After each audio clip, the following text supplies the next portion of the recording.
আমরা অতীতে দেখেছি সরকারগুলো পুলিশ বাহিনী প্রশাসনগুলোকে তাদের নিজস্ব দলীয় বাহিনী হিসেবে তাদেরকে ব্যবহার করে। অথচ সরকারের বাজেটে যেসব টাকা পয়সা যায় সব কিন্তু জনগণের টাকা। জনগণের টাকায় যে পুলিশ চলবে, যে প্রশাসন চলবে, তারা সকলে কাজ করবে কাদের জন্য? জনগণের জন্য। জনগণ হবে এখানে সব থেকে প্রায়োরিটি প্রাপ্ত মানুষ, সব থেকে বেশি গুরুত্ব পাবে জনগণ। কিন্তু এখনো পর্যন্ত সরকারি অফিস আদালতগুলোতে যদি জনগণ যায় তো তাদেরকে কেমন যেন অবজ্ঞার সুরে দেখা হয়। এই কারণে জাতীয় নাগরিক পার্টি বলছে বাংলাদেশ রাষ্ট্রটা এমন হতে হবে যে রাষ্ট্রে প্রত্যেক মানুষের মানবিক যে মর্যাদা, সেই মর্যাদাকে নিশ্চিত করা হয়। কোনো একটা অফিসে গেলে জনগণ যেন সেখানে গিয়ে ওয়েলকাম ফিল করে, স্বাগতম ফিল করে, যে তাকে সেখানে বরণ করে নেওয়া হচ্ছে। সেই সিস্টেম এখনো পর্যন্ত বাংলাদেশে ডেভেলপ করা সম্ভব হয় নাই।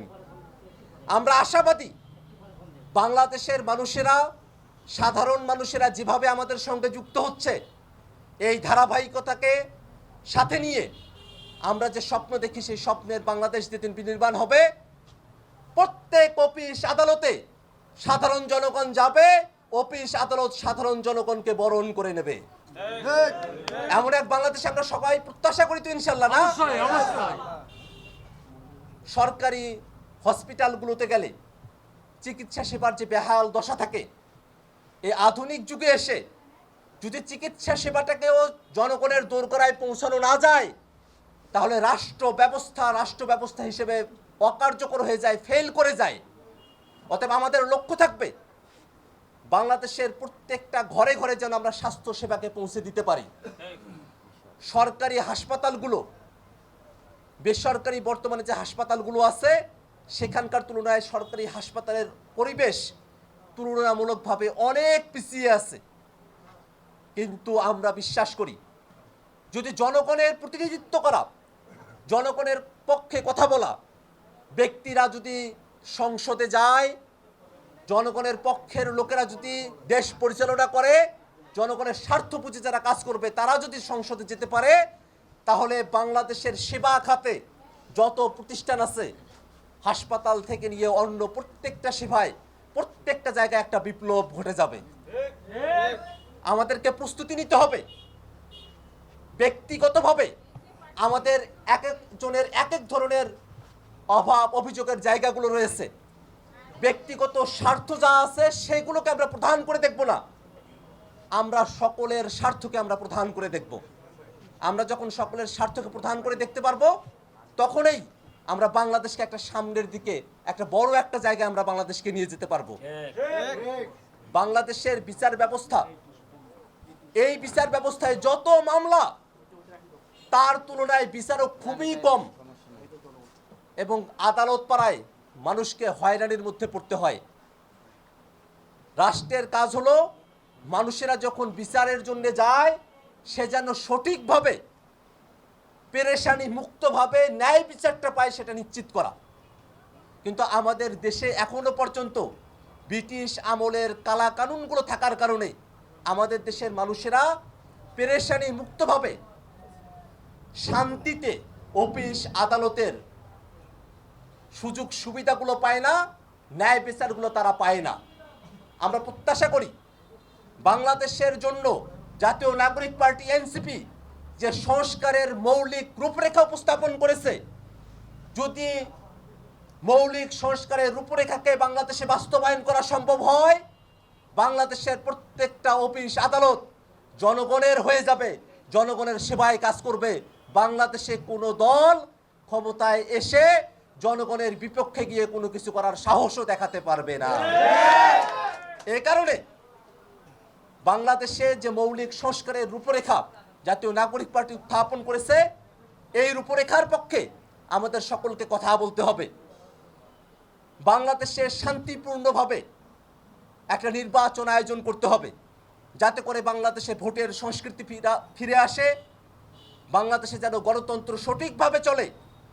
নির্বাচনের কোনো বিকল্প নাই।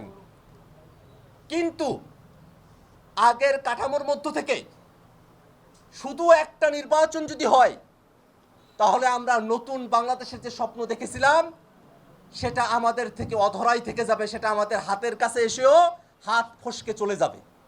আমরা কি সেটা প্রত্যাশা করি? বাংলাদেশের মানুষ 50 বছর পরে জীবনের বিনিময়ে, রক্তের বিনিময়ে যে সুযোগ পেয়েছে বাংলাদেশ রাষ্ট্রটিকে নতুন করে গড়বার, এই নতুন যে সুযোগ আমরা পেয়েছি, আমরা কোনো হেলায়, কারো কোনো চাপে নতুন বাংলাদেশ গড়ার যে সুযোগ, সেটাকে আমরা হাতছাড়া করব না। আমরা সরকারের কাছে দাবি জানিয়েছি, নির্বাচন আয়োজনের পূর্বে যে জুলাই অভ্যুত্থান সংগঠিত হয়েছে তার জন্য জুলাই ঘোষণাপত্র, জুলাই সনদ এবং যে সংস্কারের কথা বাংলাদেশের সকল মানুষেরা বলছে, বাংলাদেশের মানুষেরা আগের যে কাঠামো সেখান থেকে বেরিয়ে এসে নতুন গণতান্ত্রিক ক্ষমতার বিকেন্দ্রীকরণের জন্য যে কাঠামোর কথা বলছে, সেই কাঠামোর বাংলাদেশ প্রতিষ্ঠা নিশ্চিত করে তারপরে নির্বাচনের দিকে আমাদের অগ্রসর হতে হবে। আমরা বিশ্বাস করি আজকে আমরা এখানে যত মানুষ উপস্থিত হয়েছি, আমরা সকলেই নানা সময়ে রাজনৈতিক অনেক ধাক্কার মধ্য দিয়ে গিয়েছি। বাংলাদেশের মানুষদেরকে ভবিষ্যতে যেন আর কোনো হোঁচট খেতে না হয়, রাষ্ট্র কাঠামোর দুর্বলতার কারণে, রাষ্ট্র কাঠামোর স্বৈরতান্ত্রিকতার কারণে, রাষ্ট্র কাঠামোতে জব দিতে না থাকার কারণে বাংলাদেশের মানুষকে যে হোঁচট অতীতে খেতে হয়েছে, ভবিষ্যতেও আমাদেরকে হোঁচট খেতে হোক, ভবিষ্যতে আমাদেরকে বিপদে পড়তে হোক, আমাদের ভবিষ্যৎ প্রজন্ম তারা বিপদে পড়ুক, এটা আমরা কেউ চাই না। এই কারণে আমাদের সকলকে কিন্তু সম্মিলিতভাবে কাজ করতে হবে। একই সাথে আমরা যারা উত্তরাঞ্চলের মানুষেরা আছি, পীরগাছার মানুষেরা আছি, কাউনিয়ার মানুষেরা আছি, রংপুরের মানুষেরা আছি, আমরা নানা দিক দিয়ে আমরা অবহেলার শিকার হয়ে এসেছি। আমরা প্রত্যাশা করি যে বৈষম্যের বিরুদ্ধে বাংলাদেশে একটা অভ্যুত্থান ঘটে গেছে, এই অভ্যুত্থানের পরে বাংলাদেশের কোনো সেক্টরে আর বৈষম্য থাকতে পারে না। বাংলাদেশের অন্যান্য অঞ্চলগুলো তুলনামূলকভাবে উত্তরাঞ্চলের থেকে যতটুকু এগিয়ে গেছে, আমরাও প্রত্যাশা করি পৃথিবীর উন্নত দেশগুলোর সঙ্গে তাল মিলিয়ে বাংলাদেশের উত্তরাঞ্চল, গোটা বাংলাদেশ তেমন এক মাত্রায় উন্নীত হবে যেখানে নাগরিক সেবা এবং মানুষের সকলের যে প্রয়োজনগুলো আছে সেগুলো রাষ্ট্র এগুলো বাস্তবায়ন করবে নিজ দায়িত্ব নিয়ে, এবং মানুষকে তার অধিকারের জন্য হাহাকার করতে হবে না। আমরা তো এমন একটা বাংলাদেশ চাই না? আমরা এখানে অনেকক্ষণ অপেক্ষা করেছি, বাইরে প্রচন্ড গরম, আমরা এখানে অনেক মানুষ জনাকীর্ণ অবস্থায় আছি। আমি খুবই খুশি যে আপনারা সকলে এত গরম থাকা সত্ত্বেও কাঠ ফাটা রোদের মধ্যে আপনারা সকলে জাতীয় নাগরিক পার্টির যে যাত্রা, সেই যাত্রায় সামিল হওয়ার জন্য আপনারা সকলে এখানে উপস্থিত হয়েছেন। আমি বিশ্বাস করি আপনাদের সকলকে সাথে নিয়ে আমরা যে নতুন বাংলাদেশ গড়তে চেয়েছি, সেই নতুন বাংলাদেশ গড়া আমাদের পক্ষে সম্ভব হবে। আমরা যে নতুন উত্তরাঞ্চলের অবহেলিত জনপদগুলোকে বাংলাদেশে আমরা অগ্রগতির দিকে নিয়ে যেতে চাই, সেটা আমরা সকলে মিলে আমরা ইনশাল্লাহ বাস্তবায়ন করতে পারবো। আপনারা সকলে যারা এখানে উপস্থিত হয়েছেন তাদের সকলের প্রতি আবারও কৃতজ্ঞতা জানিয়ে আমি আমার বক্তব্য এখানেই শেষ করছি। আসসালামু আলাইকুম।